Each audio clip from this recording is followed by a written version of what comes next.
నా వైఫ్‌ని చంపించింది మా ఇంట్లో ఉంటున్న మనోహర్య అని అమర్ అడుగుతూ ఉంటే, అవును సార్ అప్పట్లో మేము ఇన్వెస్టిగేషన్ చేశాం కదా! అదే తేలింది. మీతో చెప్దామని నేను మీ ఇంటికి కూడా వచ్చాను. కానీ మీ ఇంట్లో భాగ్య అనే ఆవిడ ఉంటుంది కదా! ఆవిడ చెప్పొద్దంటే నేను మీకు చెప్పలేదు సార్ అని అతను చెప్తూ ఉంటే, ఏంటి భాగ్య నాతో చెప్పొద్దని చెప్పిందా మీకు? ఏం మాట్లాడుతున్నారు? అని అమర్ అడుగుతూ ఉంటాడు.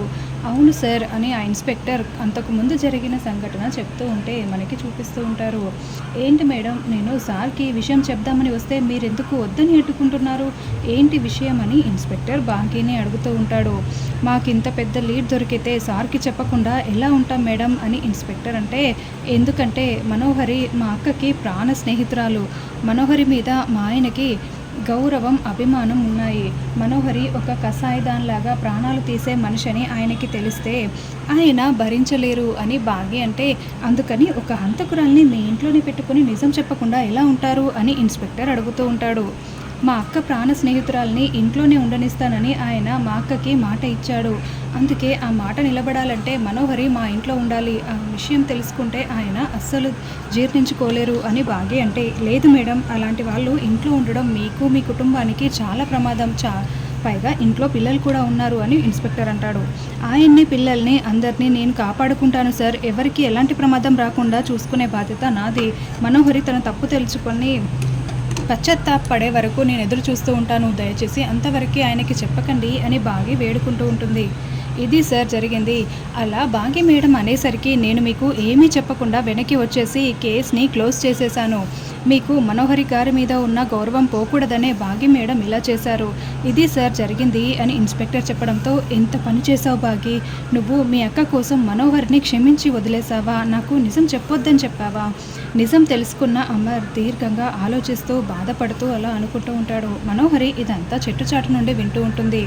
మహర్షి, ఆ అమరేంద్రుడికి నిజం తెలిసిపోయింది. ఈ రోజు కోసం నేను ఎప్పటి నుండో ఎదురు చూచుచున్నాను అని గుప్తా గారు అంటే, అమరేంద్రుని కంటే ముందుగా నువ్వే చాలా సంతోషించుచున్నావు. ఏమిటి గుప్తా అని నారదుడు అంటాడు. ఆ దుష్ట బాలిక చేసింది అంతా ఇంత కాదు మహర్షి. అసలు అవన్నీ చూసి నాకే చాలా కోపం వచ్చింది.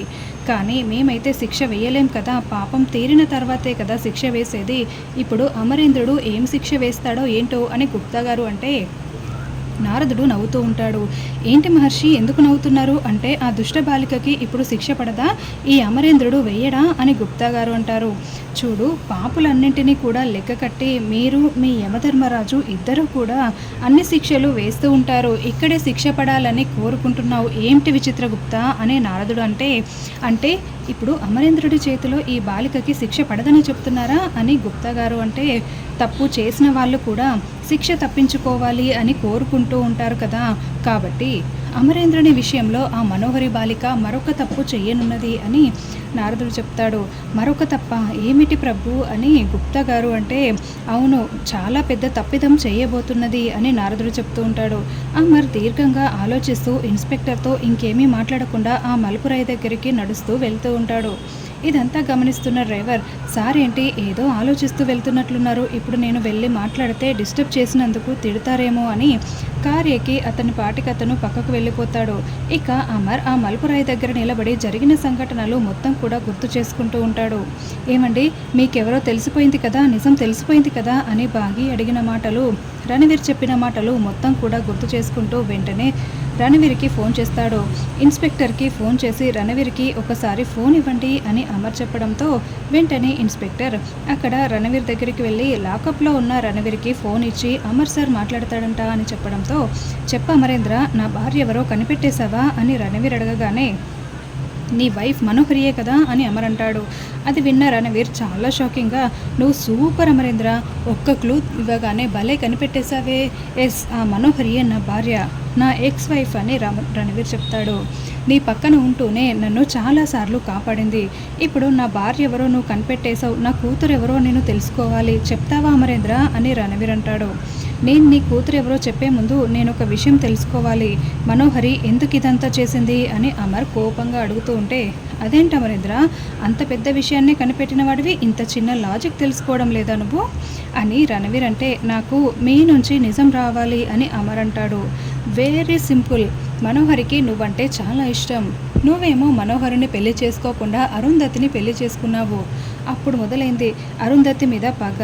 మీకు పెళ్ళై పిల్లలు పుట్టిన తర్వాత కూడా మనోహరికి నీ మీద ప్రేమ చావలేదు. మనోహరి ఇష్టంగా నన్ను పెళ్లి చేసుకున్న ఏ రోజు నాపై ఇష్టం చూపించలేదు, ప్రేమ కూడా అస్సలు లేదు. నన్ను వదిలేసింది. నాతో ఆ బిడ్డను కూడా వదిలేసింది. అక్కడికి వచ్చి అరుంధతిని చంపేసింది. అరుంధతికి ఇచ్చిన మాట ప్రకారం మీ ఇంట్లో పాతుకుపోయింది. నాకు ఆస్తి కావాలంటే నా కూతురు ఎక్కడ ఉందో తెలియాలి. ఆ మనోహరి కూడా నా కూతురు ఎక్కడ ఉందో తెలియదు. నేను నా కూతురు కోసమే మనోహరి లైఫ్లోకి మళ్ళీ వచ్చాను. తనకి అన్ని నిజాలు తెలిసినా కూడా నీ నుంచి నన్ను చాలాసార్లు కాపాడింది. ఇప్పుడు అర్థమైంది కదా నీకు మొత్తం కూడా. ఇప్పుడు చెప్పు, నా కూతురు ఎక్కడుందో చెప్పు అమరేంద్ర అని రణవీర్ అంటే అమర్ ఫోన్ పెట్టేస్తాడు. రే అమరేంద్ర, నీకు కావాల్సింది చెప్పేశాను కదా, మొత్తం నిజాలు తెలుసుకున్నావు కదా, నా కూతురు ఎక్కడ ఉందో నువ్వు చెప్పవేంట్రా, నిన్ను చంపేస్తాన్రా అని ఫోన్లో అరుస్తూ ఉంటాడు. ఈ లోపలే అమర్ ఫోన్ పెట్టేసి ఉంటాడు.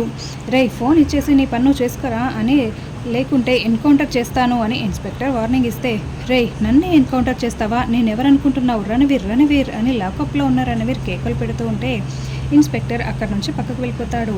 అరుంధతి ప్రాణ స్నేహితురాలని నిన్ను ఎంత నమ్మాను మనోహరి, నువ్వు నా అరుంధతిని చంపేస్తావా, నా ఇంట్లోనే ఉంటూ నన్ను వెన్నుపోటు పొడుస్తావా, అసలు నేను నిన్ను క్షమించను అని అమర్ అనుకుంటూ ఉంటే, అమర్ నీకు మొత్తం నిజాలు తెలిసిపోయాయి.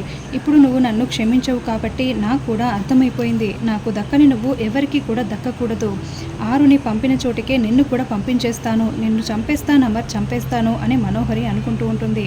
వెంటనే మనోహరి కార్ డ్రైవ్ చేసుకుంటూ అమర్ని యాక్సిడెంట్ చేయడానికి చాలా స్పీడ్గా వస్తూ ఉంటే అమర్ ఏమో మనోహర్ని తలుచుకుంటూ మండిపడుతూ ఉంటాడు. మహర్షి, ఆ బాలిక మళ్ళీ తప్పుదం చేయుచున్నది, యాక్సిడెంట్ చేయబోతున్నది అని గుప్తా గారు అంటే, పత్ని చనిపోయిన చోటనే పతిదేవునికి ప్రమాదం సంభవించుచున్నది అని నారదుడు అంటాడు. లేదు మహర్షి, ఏదో ఒకటి చేసి ఆపుము అని గుప్తా గారు అంటే, అంతా కూడా విధిరాత అని నారదుడు చెప్తాడు. అమరేంద్ర, ఒక్కసారి వెనక్కి తిరుగు చూడుము అని గుప్తా గారు కేకలు పెడుతూ ఉంటారు. నేను వెళ్ళి కాపాడదను అని గుప్తా గారు వెళ్తూ ఉంటే, ఆగుము గుప్తా, నువ్వు కేవలం వీక్షిస్తూ ఉండాలి అని నారదుడు అంటే, చిన్న పిల్లలు కూడా ఉన్నారు అని గుప్తా గారు అంటారు. సాధారణ మానవుని వలె నువ్వు అస్సలు మాట్లాడకూడదు, నువ్వు ఎవరో నీకు అర్థమవుతుంది కదా, కేవలం వీక్షింపుము అని నారదుడు గుప్తా గారిని వెళ్ళనివ్వకుండా చేయి పట్టుకుంటారు. వెంటనే మనోహరి అమర్కి యాక్సిడెంట్ చేయడంతో అమర్ కొండ మీద నుండి కింద పడిపోతాడు. సార్ అని ఇన్స్పెక్టర్ గట్టిగా కేకలు పెడుతూ ఉంటాడు. అమర్ రక్తపు మడుగులో పడిపోవడంతో, చూచితివా ఆ బాలిక ఎలా యాక్సిడెంట్ చేసిందో అని నారదుడు అంటే, అవును పాపి చిరాయువు అంటారు కదా, మా లోకమునకు వచ్చిన తర్వాత ఆ బాలికకు ఉంటుంది రౌరవంనా అని గుప్తా గారు అంటారు. కానీ అంతవరకు ఈ బాలిక ఆగడాలైతే ఆగవు కదా అని నారదుడు అంటాడు. అప్పుడే పోలీస్ వాళ్ళు అంబులెన్స్ని పిలిపించడంతో అమర్ని అంబులెన్స్లో ఎక్కించి తీసుకుని వెళ్తూ ఉంటారు. సార్ నేను కూడా మా సార్తో వెళ్తాను అని డ్రైవర్ కూడా అమర్తో వెళ్తూ ఉంటాడు. వెంటనే అంబులెన్స్లో అమర్కి ఆక్సిజన్ మాస్క్ పెడతారు. అమర్ ఏమో రక్తపు మడుగులో ఉండడంతో స్పృహ కోల్పోయి ఉంటాడు. ఈ పోలీసులేంటి అమర్ని హాస్పిటల్కి తీసుకువెళ్తున్నారే అని మనోహరి టెన్షన్ పడుతూ చెట్టు చాటున నిలబడి చూస్తూ ఉంటుంది.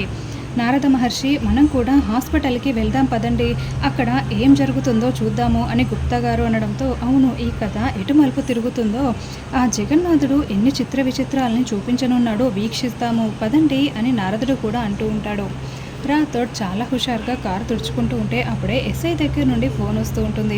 కొడైకెనాల్ ఎస్ఐ నాకెందుకు కాల్ చేస్తున్నాడు అని, ఏంటి సార్ ఇలా చేశారు అని అడుగుతూ ఉంటే, మీకు ఒక బ్యాడ్ న్యూస్, అమరేంద్ర గారికి యాక్సిడెంట్ అయింది, ఎవరు లోయపై నుండి కింద పడిపోయాడని చెప్పడంతో, అయ్యో మా సార్కి యాక్సిడెంట్ అయిందా, లోయ నుండి కింద పడిపోయాడా, ఇప్పుడు మా సార్కి ఏమీ కాలేదు కదా, చెప్పండి సేఫ్గానే ఉన్నారు కదా అని రాథోడ్ అడుగుతూ ఉంటే, స్పృహలో లేరు సార్, తలకి బలమైన గాయమైంది, వెంటనే రండి అని చెప్పడంతో, అలాగే సార్ వస్తాము అని రాథోడ్ చాలా ఏడుస్తూ ఫోన్ పెట్టేస్తాడు.